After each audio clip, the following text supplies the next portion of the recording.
Our stance on Kashmir is absolutely clear. It was our jugular vein. It is our jugular vein. तुम बलोचिस्तान में पाकिस्तानियों के खून से होली खेलोगे, इसकी कीमत तुम्हें दिल्ली से लेकर मकबूजा कश्मीर के अंदर तक अदा करनी पड़ेगी। इस दरिया से हमारा पानी बहेगा या उनका खून बहेगा।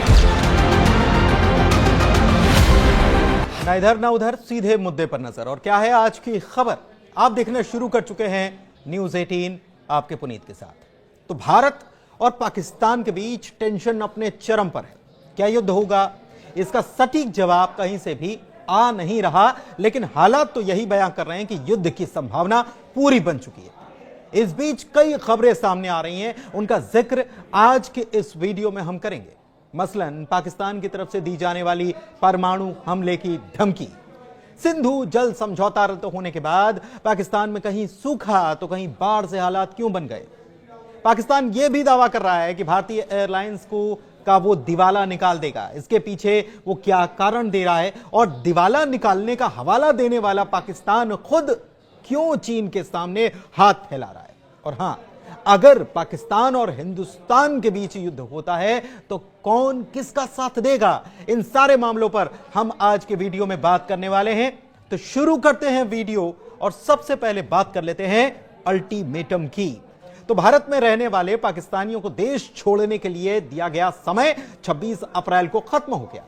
ऐसे में पाकिस्तान के उन नागरिकों के सामने अब सबसे बड़ा सवाल यही है कि उनका क्या होने वाला है। हालांकि अभी सिर्फ सार्क वीजा की अवधि समाप्त हुई है, जबकि मेडिकल वीजा 29 अप्रैल तक मान्य रहेगा। अन्य सभी श्रेणियों के वीजा 27 अप्रैल के बाद मान्य नहीं रहेंगे। कोई भी पाकिस्तानी नागरिक जो तय वक्त तक भारत से नहीं गया तो उसे ओवर स्टेइंग विदेशी नागरिक माना जाएगा, और फिर कानून के मुताबिक ही उन पर कार्रवाई की जाएगी।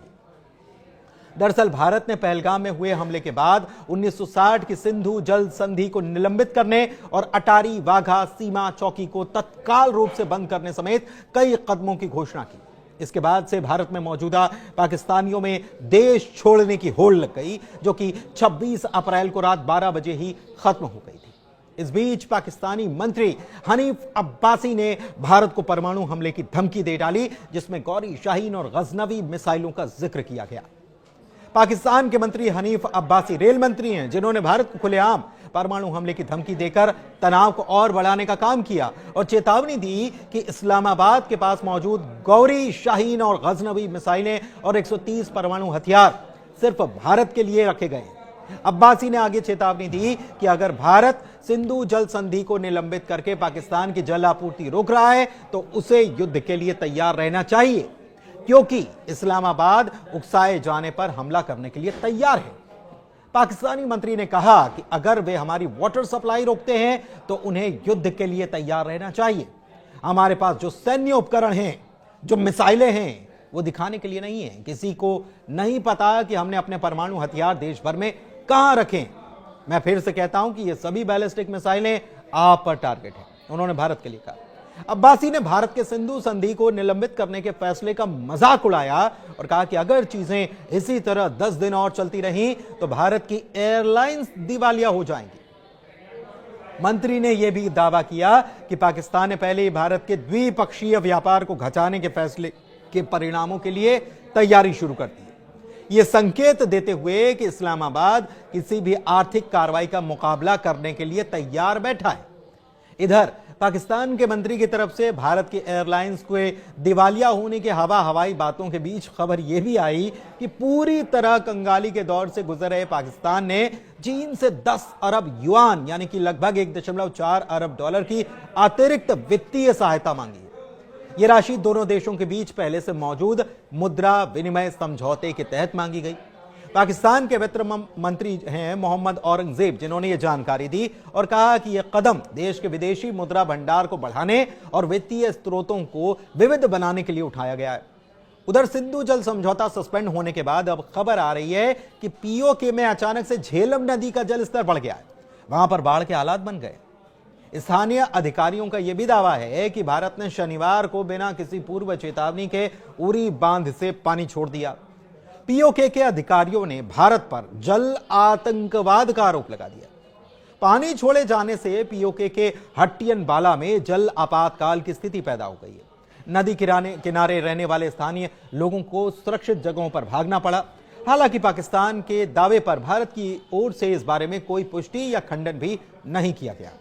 पाकिस्तान के अधिकारियों ने इस कदम को अंतरराष्ट्रीय मानदंडों और सिंधु जल संधि का उल्लंघन बताया।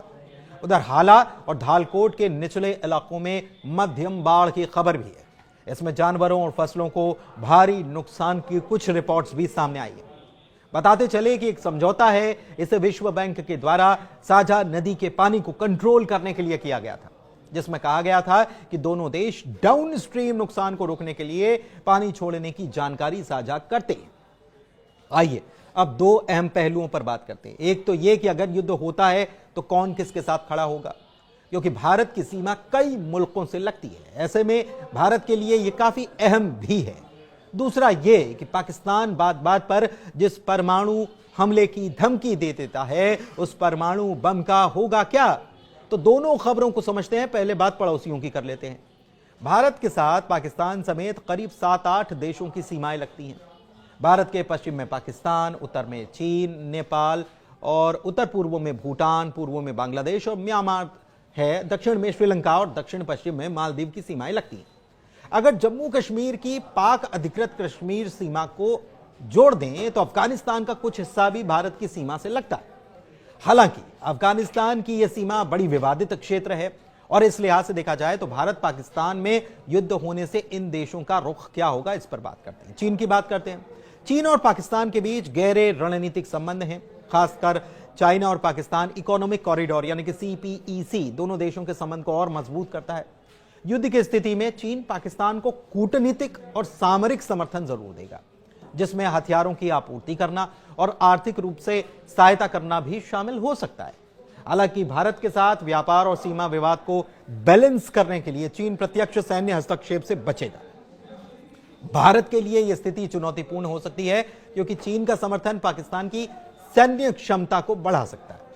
बांग्लादेश की बात करें तो 71 के युद्ध में भारत की निर्णायक भूमिका के बाद बांग्लादेश भारत के प्रति कृतज्ञ थैंकफुल रहा है। लेकिन बीते साल शेख हसीना सरकार जब गई तो उसके बाद बांग्लादेश में यूनुस सरकार आई और उसकी भूमिका संदेह में। युद्ध की स्थिति में बांग्लादेश शायद भारत का समर्थन नहीं करेगा, क्योंकि पहलगाम हमले के बाद बांग्लादेश ने इस घटना पर संवेदना प्रकट नहीं की। ऐसे में बांग्लादेश पूर्वी मोर्चे पर भारत के लिए कहीं ना कहीं चिंता का सबब बन सकता है, भारत भी जानता है। श्रीलंका और मालदीव की बात कर लेते हैं तो श्रीलंका और मालदीव भारत के साथ मजबूत आर्थिक और रक्षा संबंध रखते आए हैं। श्रीलंका जो चीन के प्रभाव से हालांकि जूझ रहा है, शायद तटस्थ रहे, क्योंकि वो दोनों पक्षों के साथ संतुलन बनाए रखना चाहेगा। मालदीव की बात कर लें तो मुइज़्ज़ू भारत के पड़ोसी पहले नीति से लाभान्वित होता है। वैसे भी पिछले साल के घटनाक्रम के बाद भारत का समर्थन वो शायद न करे। नेपाल और भूटान की बात करें तो नेपाल भारत के साथ ऐतिहासिक और सांस्कृतिक संबंध रखता है। चीन के बढ़ते प्रभाव के कारण वो तटस्थ रह सकता है, इसकी संभावना ज्यादा है। भूटान जो भारत पर रक्षा और विदेश नीति के लिए निर्भर है, भारत का मजबूत समर्थन करेगा। भूटान की सामरिक स्थिति भारत को हिमालयी क्षेत्र में लाभ दे सकती है। भारत के पड़ोसी देशों में भूटान ही ऐसा देश है जो भारत का खुलकर समर्थन करेगा। वैसे अफगानिस्तान की बात कर ले तो अफगानिस्तान के विकास में भारत लगातार मदद कर रहा है और अफगानिस्तान भी पाकिस्तान समर्थित तालिबान से बड़े तनावग्रस्त है और इसीलिए वो भारत का समर्थन कर सकता है। हाल के दिनों में पाकिस्तान और अफगानिस्तान में भी जंग के हालात बने हुए थे। ऐसे में अफगानिस्तान अप्रत्यक्ष तौर पर भारत की मदद कर सकता है। वैसे भी पहलगाम हमले के बाद अफगानिस्तान की तरफ से प्रतिक्रिया आई थी। पाकिस्तान के परमाणु हथियार बंदर के हाथ में तलवार की तरह है, इसकी बात कर लेते हैं। दुनिया के 9 परमाणु देशों में सबसे गैर जिम्मेदार पाकिस्तान है, जो हर छोटे बड़े विवाद में परमाणु बम की धमकी देने लग जाता है। पहलगाम में 26 हिंदू पर्यटकों के नरसंहार के बाद जब भारत ने उसकी गर्दन दबाई तो पाकिस्तानी मंत्रियों ने फिर वही गीदड़ भभकी दोहरानी शुरू कर दी। पाकिस्तान में आतंकी सोच के कारण ही अमेरिका ने पाकिस्तान के परमाणु बमों को छीनने का प्लान बना रखा है। पाकिस्तान के परमाणु बमों को छीनने के लिए अमेरिका का एक सीक्रेट प्लान है, स्नैच एंड ग्रैब प्लान तैयार है, यानी कि हथियारों को छीनकर अपने कब्जे में कर लो। 2011 में इससे जुड़ी पहली बड़ी खबर आई थी जब पाकिस्तान का परमाणु बम छीन लेने की बात हुई थी अमेरिका की तरफ से। परमाणु पाकिस्तान के पास 170 के आसपास परमाणु हथियार हैं और सुरंग और सैन्य ठिकानों में छिपे हैं, लेकिन उसका गैर जिम्मेदाराना रवैया दुनिया को हमेशा से डराता है। पाकिस्तान में अराजकता फैली, आतंकी इन बमों पर अगर कब्जा करने की कोशिश करें और भारत के साथ युद्ध छिड़ा तो अमेरिका चुप नहीं बैठेगा। स्नैच एंड ग्रैब प्लान के मुताबिक अगर अमेरिकी राष्ट्रपति को लगता है कि पाकिस्तान के परमाणु हथियार उनके देश या हितों के लिए खतरा हैं, तो वो इस प्लान को फिर से एक्टिव कर देंगे। इस प्लान में क्या होगा इसकी कोई खास जानकारी नहीं है, लेकिन माना जाता है कि तब अमेरिकी स्पेशल फोर्स जैसे कि डेल्टा फोर्स या नेवी सील्स जो हैं वो तेजी से पाकिस्तान में दाखिल हो जाएंगी। ये परमाणु बमों को गलत हाथों में पड़ने से बचाने के लिए ऐसा कर सकती है। हालांकि ये मुश्किल माना जा सकता है क्योंकि पाकिस्तान के परमाणु हथियार कई जगहों पर मौजूद हैं। अमेरिका ने दरअसल ये योजना 9/11 के हमले के बाद बनाई थी, जब उसे डर था कि पाकिस्तान के बम आतंकियों के हाथ में लग सकते हैं। 2011 में उसामा बिन लादेन को पाकिस्तान में मारने के बाद यह चिंता और बढ़ गई थी।